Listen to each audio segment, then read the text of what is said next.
ज्योति बिंदु परमात्मा को यथार्थ समझकर और खुद को आत्मा यथार्थ समझकर परमात्मा पिता को याद करने का अभ्यास नेचुरल बनाने की, सच्ची गीता सुनने और सुनाने की, पवित्र रहने वाला सच्चा ब्राह्मण बनने की, ईश्वरीय पढ़ाई जरूर पढ़ने की, रहम दिल, दुख हरता, सुख करता, लिबरेटर परमपिता परमात्मा की हम आत्माओं के लिए आज की मुट्ठी से शिक्षाएं। भाग्य विधाता परमपिता परमात्मा का साथ मिला, उनके संग सर्व संबंध बनाने का अवसर मिला।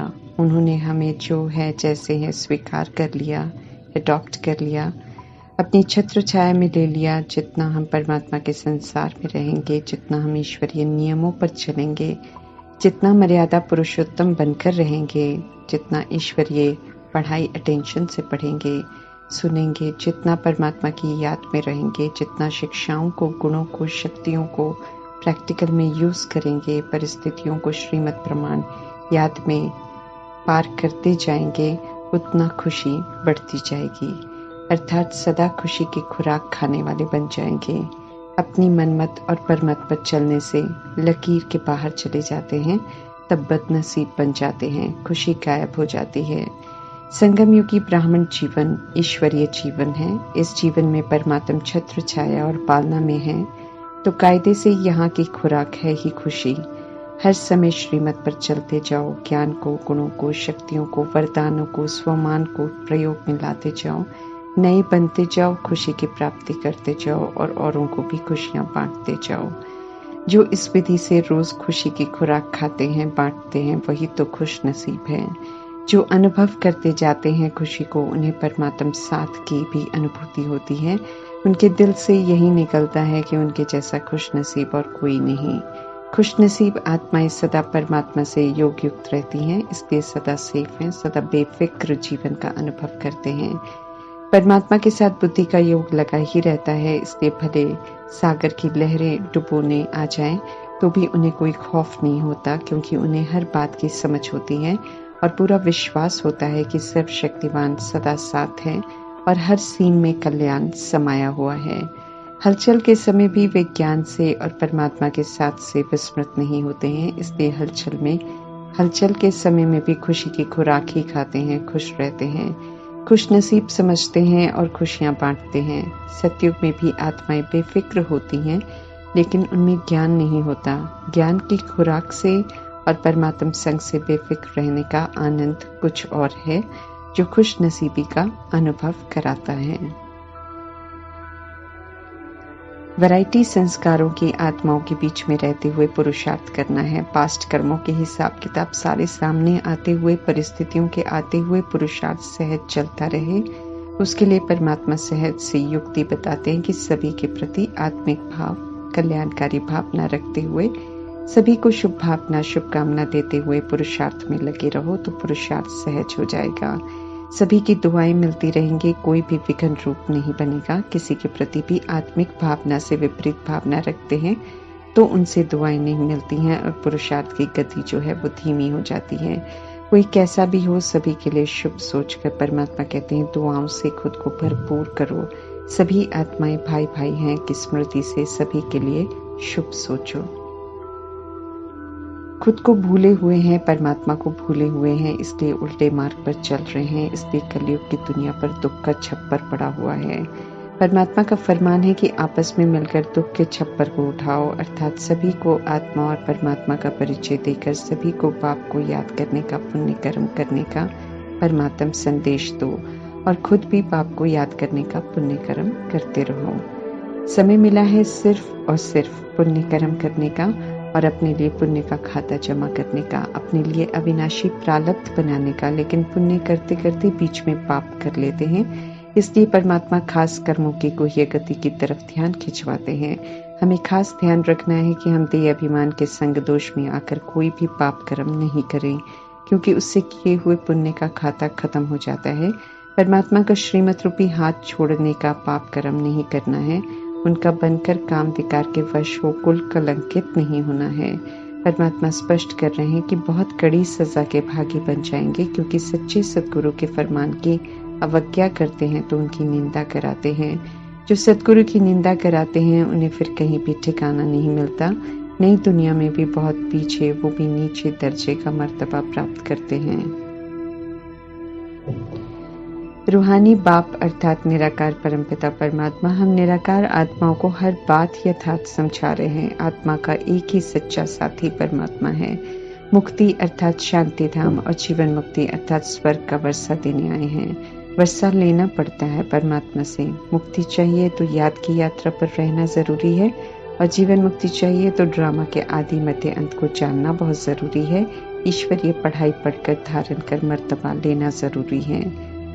जैसे देह की दुनिया में देह के माता पिता देह के बच्चों को खेल का समय पूरा होने के बाद घर लेकर आते हैं, ऐसे ही अब बेहद का ड्रामा पूरा हुआ तो विश्व की सर्व अविनाशी आत्माओं के पिता परमात्मा अपने आत्मा रूपी बच्चों को लेने आए हैं। शरीर के माता पिता की तरह मैले बच्चों को घर लेकर नहीं जाते, क्योंकि आत्माओं का घर जो है वो परम धाम है, पवित्र धाम है। वहाँ देह की दुनिया का किचड़ा नहीं होता है, इसलिए यहाँ की गंदगी यहाँ ही छुड़ाकर वापस लेकर जाएंगे। समझ देते हैं, विधि बताते हैं, जिसे अपनाकर हमें फिर से शुद्ध पवित्र आत्मा बनना है। फिर सेफ होकर साथ जा सकेंगे, सजा नहीं खाएंगे। लेकिन अगर समझाने पर भी कलयुग की आदतों को नहीं छोड़ेंगे तो उन्हें सजाओं द्वारा ड्रामा पावन बनाएगा। लेकिन पावन तो सभी को बनना पड़ेगा और जाना भी घर सभी को पड़ेगा।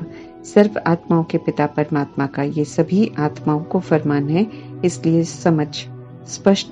समझा रहे हैं स्पष्ट रूप में। बुद्धि में हमें स्पष्ट रखना है कि ड्रामा का चक्र पूरा हुआ, घर वापस जाना है, पाप आत्मा से पुण्य आत्मा बनना है, तब जा सकते हैं। सत्य जो परमात्मा बता रहे हैं उस पर विचार करना है, और फिर जो कहा जा रहा है वो करना है, क्योंकि करेंगे तो पाएंगे, खुशी में रहेंगे, औरों को भी खुशी में ला सकेंगे।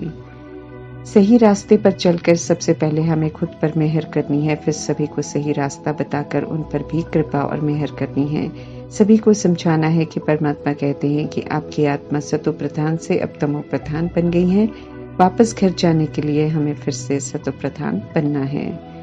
हमें अच्छी रीति याद रखना है कि अभी पुरुषोत्तम संगम युग है। पतित पावन परमात्मा पावन बना रहे हैं। बाप टीचर की पालना दे रहे हैं तो खुशी का पारा चढ़ा रहे। भूल जाते हैं तो भूलें होती हैं, विघ्न आते हैं, अवस्था गिरती है, परमात्मा के दिल पर नहीं चढ़ते हैं, की हुई कमाई भी खत्म हो जाती है। परमात्मा याद नहीं तो पुण्य भी नहीं होता, इसलिए कहते हैं जहाँ बाप नहीं वहाँ पाप है। याद से ही पुण्य आत्मा बनते हैं। परमात्मा से बेमुख होते हैं तो पाप ज्यादा करते हैं, फिर ज्यादा गिरते हैं और कड़ी सजाएं अपनी किस्मत में लिख लेते हैं।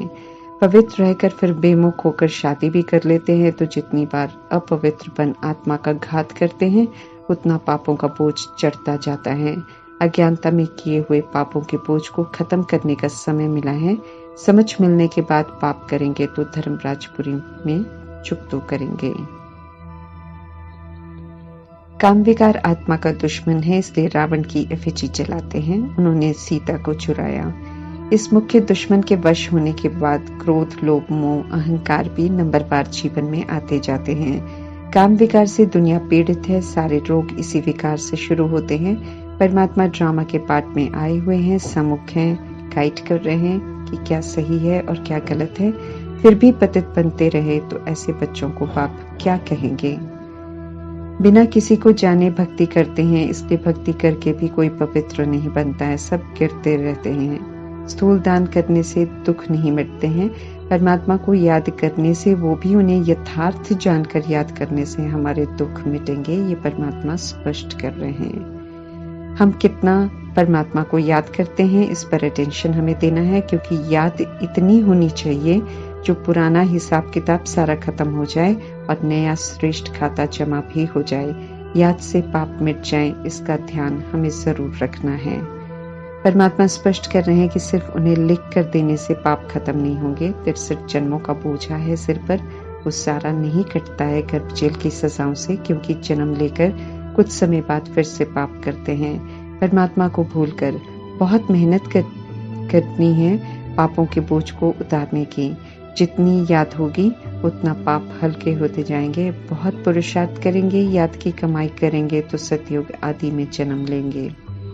अपनी स्थूल सूक्ष्म कर्मेंद्रियों को श्रीमत प्रमाण चलाना है, विकारों को परिवर्तन कर अलौकिक सेवाधारी बनाना है अर्थात प्रजा बनाना है। फिर कभी किसी के अच्छे बुरे कर्म के प्रभाव लगाव दबाव में नहीं आएंगे और जो नहीं आता है वही तो राजा है। जितनी गुणों को शक्तियों को ज्ञान को धारण करने की तपस्या करेंगे उतना ऊंच मर्तबा हम प्राप्त करेंगे। खुद को आत्मा समझ निराकार परमात्मा को याद करेंगे उतना उन्नति होती जाएगी। सेवा पर रहेंगे तो परमात्मा गहरे राज स्पष्ट करते जाएंगे। हम सब आत्माएं ओरिजिनल में पवित्र थे, अभी अपवित्र बन गए हैं। अभी फिर से हमें पवित्र बनना है। उत्तम पुरुषार्थ कर श्रीमत पर पूरा चलकर लक्ष्मी नारायण के घराने में आना है। बीमारी अपना बनाया हुआ कार्मिक अकाउंट का रिटर्न है जिसे याद से खुशी खुशी चुकता करना है। फिर आधा कल्प दुख का नाम निशान नहीं होगा। दुखहर्ता सुखकर्ता लिबरेटर परमपिता परमात्मा रहम कर हर बात की समझ दे रहे हैं। जिससे दुखों से छूट सकते हैं तो उनका कहना मानकर हमें अपने ऊपर रहम करना है। सच्चा ब्राह्मण बनना है, ईश्वरीय पढ़ाई में रेगुलर रहना है, पवित्र रहना है, सच्ची गीता सुननी है और सुनानी है। हमें ऐसा कुछ नहीं करना है जिससे कि हम झूठे ब्राह्मणों की लिस्ट में आए। सतयुगी देवताओं को ऐसा किसने बनाया बताकर कलयुगी मनुष्य जो देवताओं के पुजारी हैं उनका ध्यान बनाने वाले परमात्मा की तरफ खिंचवाना है। युक्ति से हमें सेवा करनी है। परमात्मा की याद में रहकर सभी को सत्य से परिचित जरूर कराना है। हम सब परमात्मा के बच्चे हैं। कंस्ट्रक्शन के अर्थात निर्माण के कार्य के हम सब निमित्त हैं जो कि श्रीमत प्रमाण चलकर ही कर सकते हैं। परंतु जब हम श्रीमत के विपरीत चलते हैं तो हम डिस्ट्रक्शन भी कर लेते हैं। मन वचन कर्म से दुख देते हैं तो डिससर्विस कर देते हैं। तो हमें खास ध्यान रखना है कि हम कंस्ट्रक्शन के निमित्त हैं। लोगों का संबंध परमात्मा से जुड़े। ऐसा न हो कि हमारे दुर्व्यवहार से कोई परमात्मा को ही छोड़ दे। 3 तरह के पुरुषार्थी हैं ज्ञान मार्ग में। एक जो श्रीमत पर पूरा चलते हैं, विकारों से युद्ध नहीं करते हैं वो, बल्कि विकारों को बुराइयों को परमात्मा का कहना मानकर यूज ही नहीं करते हैं। उन्हें महारथी कहते हैं। वे राजाई घराने का मर्तबा लेते हैं। दूसरे घोड़े सवार हैं जो योद्धे होते हैं। श्रीमत प्रमाण पूरा नहीं चलकर विकारों से बुराइयों से मुक्त होने के लिए विकारों से युद्ध करते हैं, इसलिए हार खाते रहते हैं। तीसरे प्यादे हैं। वे श्रीमत पर पूरा चलते नहीं हैं, इसलिए मेहनत करते रहते हैं। कर्मेंद्रियों के अधीन रहते हैं तो आगे चलकर भी प्रजा बनते हैं। भरी ढोते हैं अर्थात दास दासी बनते हैं महारथियों के। जो पढ़ते नहीं है, पढ़ाते नहीं है, सेवा नहीं करते हैं, उन्हें परमात्मा ऊंट पक्षी कहते हैं। जो पुरुषार्थ में मेहनत नहीं करते हैं बल्कि बहाने बनाकर खुद को छुड़ाने की कोशिश करते हैं और खुद को परमात्म प्राप्तियों से वंचित कर लेते हैं। परमात्मा का बनकर हमें ऊंट पक्षी नहीं बनना है। जो परमात्मा कहते हैं वो हमें एक्यूरेट करना है। परमात्मा हमें वही करने को कहते हैं जो हम कर सकते हैं और जो हमारे लिए कल्याणकारी है। इसलिए ऊंट पक्षी की तरह हमें बहाने नहीं बनाने हैं। ओम शांति।